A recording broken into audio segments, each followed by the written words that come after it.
नमस्कार दोस्तों, मेरा नाम है अंकुश जोशिया। आपका इस वीडियो में स्वागत है। बताएंगे आपको कि इस बार जो साइक्लोन की गतिविधियाँ कुछ तरह की रहने वाली हैं, कहाँ पर किसका फोरकास्ट है। देखिए, एक ECMW का फोरकास्ट है, इसमें दिखाई पड़ रहा है।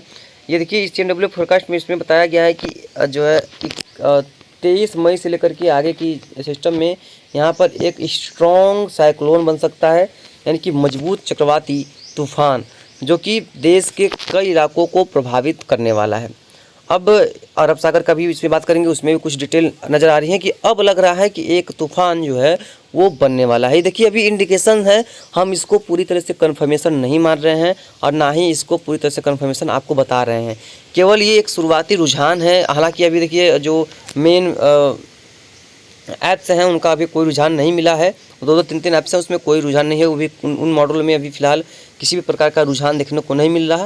लेकिन जैसे ही मिलता है तब हम आपको लगातार अपडेट करने लगेंगे कि हाँ, यहाँ पर इस तरह की जो सिस्टमेटिक ढंग है, सिस्टमेटिक जो स्थिति है वो दिख रहा है। इस तरह की यहाँ पर जो तूफ़ान गतिविधियाँ या मौसमी गतिविधियाँ देखने को मिल रही हैं, उस तरह का। ठीक है, ये 22 बता रहा है। कई इलाकों में देखिए, उस समय कई इलाकों में देखिए वर्षा की अच्छी खासी गतिविधियाँ होंगी। लेकिन देखिए, एक साइक्लोन चक्रवाती तूफान क्या होते हैं, पहले बनता है CC यानी कि साइक्लोनिक सर्कुलेशन।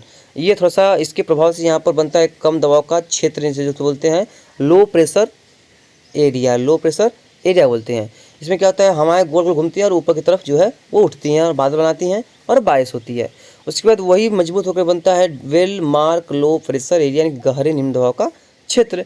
जब वही थोड़ा सा और स्ट्रॉन्ग होता है, यानी कि हवाएं और तेज़ी से यहाँ पर घूमने लगती हैं, वो तेज़ी से चारों ओर से आने लगती हैं नमी की मात्रा को लेकर के, तो वो स्ट्रॉन्ग होकर के बनता है डिप्रेशन।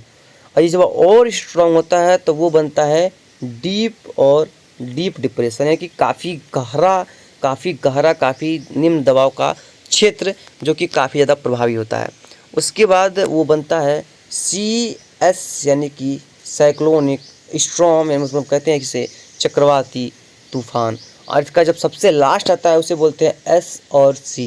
ये है आपका C और S, ये होता है आपका S और C। बीच में भी कई नाम होते हैं, जैसे कि CS के बाद होता है VCS वेरी सीवियर साइक्लोन, फिर सीवियर साइक्लोन होता है, पहले सीवियर साइक्लोन होता है SCS, उसके बाद होता है वेरी सीवियर साइक्लोन VSCS, उसके बाद एक्सट्रीमली सीवियर साइक्लोन ECSC, उसके बाद आता है सुपर साइक्लोन कैटेगरी, इसे बोलते हैं 5 का तूफान, यानी कि कैटेगरी इसे हम बोलते हैं 5 का तूफान। तो इसे बोलते हैं कैटेगरी 5, यानी कि मतलब इसका होता है कि ये है आपका साइक्लोनिक स्टॉर्म और ये है आपका सुपर साइक्लोन। देख पाएंगे आप, ये साइक्लोनिक स्टॉर्म, ये है सुपर साइक्लोन, ये है चक्रवाती तूफान, ये है महा तूफान। ठीक है, ये देखिए इधर उधर कर दिया गया है, लेकिन ये साइक्लोनिक स्टॉर्म है, वो सुपर साइक्लोन है। तो इसके बारे में याद रखिएगा, आप सुपर साइक्लोन को साइक्लोनिक स्टॉर्म और साइक्लोनिक स्टॉर्म को सुपर साइक्लोन मत समझ लीजिएगा। ठीक है, तो एक खबर निकल के सामने आ रही है कि सिस्टम बंगाल की खाड़ी में उभर सकता है। हालांकि 22-23 मई के आसपास इसके उभरने की संभावना काफ़ी ज़्यादा प्रबल है। उसके बाद भी जून में भी, जैसा कि हमने पहले बताया था, कि अरब सागर में एक सिस्टम बनेगा और वो सिस्टम सोच रहे हैं कि जल्द ही बन जाए मानसून के पहले, क्योंकि वो मानसूनी हवाओं को काफ़ी ज़्यादा प्रभावित करता है, नमी खींच लेता है, जिससे मानसून जो है वो आगे नहीं बढ़ता है। आपको पता होगा पिछले साल 2023 में एक बिपरजॉय तूफान आया था, जिसने पूरी तरह से नमी ही खींच ली थी और मानसून जो है वो काफ़ी ज़्यादा कमज़ोर हो गया था। उसका पूर्वी सिरा बहुत ज़्यादा कमज़ोर हो चुका था और तेज़ी से आगे मूव नहीं कर पाया। तो भाई इसीलिए हम कह रहे हैं कि आप लोग उसके अभी चक्कर में मत पड़िएगा। तूफ़ान जल्द बन जाए और जून में ही 10 जून के आसपास ख़त्म हो जाए, जिसकी वजह से अच्छी खासी वो हो सके। चलिए अब अरेबियन सी की बात करते हैं। देखिए, ये है आपका इसमें दिखाई पड़ रहा है कि 19 मई से, लेकिन ऐसा अभी देखिए दिखाई पड़ रहा है। देखिए, ये दिखाई पड़ रहा है, ये सूर्य भगवान की तरह, ये है साइक्लोन। ठीक है, और देखिए एक यहाँ पर सिस्टम है, एक यहाँ पर सिस्टम है, तीन सिस्टम एक साथ में दिखाई पड़ रहे हैं, जो कि भारत के लिए काफ़ी बढ़िया खबर है। अब खबर कैसे बढ़िया है, देखिए ये अभी तो देखिए इसका इंडिकेशन है, लेकिन अभी फ़िलहाल जो जैसा कि हमने पहले बताया, वो जो मेंस मॉडल्स हैं अभी उसमें ऐसा कोई भी उम्मीद की किरण नज़र नहीं आई है इस प्रकार से कि यहाँ पर कोई सिस्टम बनेगा, यहाँ पर कोई सिस्टम बनेगा, यहाँ पर कोई सिस्टम बनेगा, यहाँ पर कोई सिस्टम बनेगा, या भारत पे कोई सिस्टम बनेगा, ऐसा कोई भी संकेत नहीं है। लेकिन ये देखिए, ये सिस्टम जो ये म्यांमार की तरफ ही इसका रुख दिखाई पड़ रहा है, ऐसा लग रहा है। और अगर ये भारत में बनता है, उसका रुख कुछ इस तरह से देखने को मिल सकता है, यानी कि इस बार जो है बंगाल की खाड़ी का सिस्टम है वो भारत आएंगे, और जो अरब सागर का सिस्टम है वो कहाँ जाएंगे, वो म्यांमार की ओर जा सकते, सॉरी ओमान की ओर जा सकते हैं, यहाँ पर ऐसा प्रतीत हो रहा है। लेकिन सबसे बड़ी बात यह है कि इस बार जो उम्मीदें थी उस उम्मीद के हिसाब से साइक्लोनिक सीज़न उतरे नहीं हैं। मई का लगभग 10 दिनों का समय ख़त्म हो चुका है, आज 9 तारीख है, कल 10 दिन ख़त्म हो जाएंगे और बचा इसमें 20 दिन।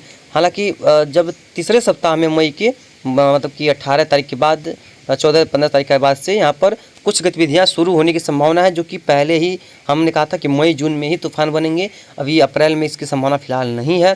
तो इस समय कुछ ऐसी गतिविधियाँ संभावित नज़र आ रही हैं कि कुछ तूफान जैसी स्थितियाँ जो है वो पैदा हो सकती हैं जो मई के महीने में। उसके बाद जब मई का अंत आएगा तो वहाँ पर तूफान या तो बन जाएगा या तो लैंडफॉल करेगा, या तो फिर से यहाँ पर नया तूफान बनने की एक कगार पर यहाँ पर हो जाएगा, चालू हो जाएगा। यहाँ पर इस तरह का जो है माहौल बन सकता है। तो पूरी तरह से हमने आपको डिटेल में बता दिया कि कहाँ पर कैसा मौसम रहेगा, कहाँ पर कैसा साइक्लोन बनेगा और इसका ट्रैक क्या होगा, इसका प्रभाव क्या होगा। तो अभी से साइक्लोन के बारे में आप लोग टेंशन मत लीजिएगा, क्योंकि जैसे ही ऐसा कुछ भी संकेत मिलता है, ऐसा लगता है कि हाँ अब यहाँ पर तूफान बन सकता है, हाँ यहाँ पर बारिश अब हो सकती है, हम आपको लगातार अपडेट कर देंगे। तो क्या है कि अब बात करते हैं कि बारिश कैसी होगी अपने यहाँ पर अगले 2-4 दिनों में। तो देखेंगे कि पूरा जो पूर्वी यूपी है यहाँ पर इतने घने बादल हैं, मतलब घने तो नहीं कह सकते हैं, लेकिन बादल ऐसे हैं और ठंडी ठंडी हवा चल रही है, मौसम एकदम ठंडा हो गया है। बारिश बिल्कुल नहीं है, बारिश केवल पूर्वी और बिहार के क्षेत्रों में ही दिखाई पड़ रही है, और ये बारिश उत्तर प्रदेश में रहेगी अभी 2-4 दिनों के अंदर। जो है कई इलाकों में हल्की से मध्यम तो कहीं कहीं पर तेज़ बारिश जो है वो देखने को मिल जाएगी, इसका कोई दुराय नहीं है, इस तरह से देखने को मिलेगी। और 11-22 से पंजाब, हरियाणा, उत्तर प्रदेश, राजस्थान के क्षेत्रों में भी बारिश होगी। कल पूरे मध्य प्रदेश में कई इलाकों में बरसात हुई, अच्छी खासी थंडर क्लाउड बने, अच्छी खासी बारिश हुई। पूर्वी क्षेत्रों में तो काफ़ी घने मानसून जैसे माहौल बने हुए हैं, काफ़ी ज़्यादा नॉर्वेस्टर हो रही है। लेकिन यहीं पूर्वी उत्तर प्रदेश सटा इलाका यहाँ पर कुछ भी नहीं है। बिहार में बहुत अच्छी बरसात हुई है, लेकिन यहीं पर यहाँ पर कुछ इलाकों में यहाँ पर जो है रेन देखने को मिली है। हर जगह बारिश नहीं थी, लेकिन कुछ एक इलाकों में जैसे बरसात हुई है। लेकिन ये साउथ जो इलाका है यहाँ पर बहुत ज़बरदस्त रेनफॉल हुई है, मूसलाधार बारिश हुई। कई इलाकों में यहाँ पर जो है काफ़ी ज़्यादा बारिश देखने को मिली, जिससे कि यहाँ पर स्थितियाँ जो है वो प्रतिकूल दिखाई पड़ रहा था, यानी कि स्थिति यहाँ पर डैमेजिंग बनी हुई थी। तो अब अगले 4-5 दिनों तक जो है पूरे क्षेत्रों में ये क्षेत्र होंगे जहाँ पर अच्छी खासी जो है रेनफॉल देखने को मिलेगा। हालांकि सबसे ज़्यादा जो तेज़ वर्षा होगी वो होंगे ये कोस्ट, यानी कि इन क्षेत्रों में जो है सबसे ज़्यादा वर्षा होगी कई इलाकों में। और इसमें ये जो क्षेत्र है वो स्पॉट पर रहेगा, इन क्षेत्रों में जो स्पॉट में बरसात होगी, सबसे तगड़ी बरसात इन क्षेत्रों में देखने को मिलने वाली है। यानी कि पूर्वी जो कोस्ट है, पूर्वी सिरा जो भारत का है, उन क्षेत्रों में काफ़ी बढ़िया बारिश जो इन क्षेत्रों में देखने को मिल सकती है। बाकी यूपी के लोग अगर इंतजार करें बारिश का, वैसे तो मौसम बहुत ठंडा हो गया है, बहुत ही ज़्यादा ठंडा हो गया है। तो अभी गर्मी तो फिलहाल है नहीं, लेकिन अगर बरसात का इंतजार कर रहे हैं तो 2 दिन करिए, 3 दिन करिए, 3 दिन के अंदर कुछ ना कुछ जगहों पर बरसात जरूर यहाँ पर देखने को मिल जाएगी। तो फिलहाल इस बुलेटिन में यहाँ तक इतना ही। धन्यवाद।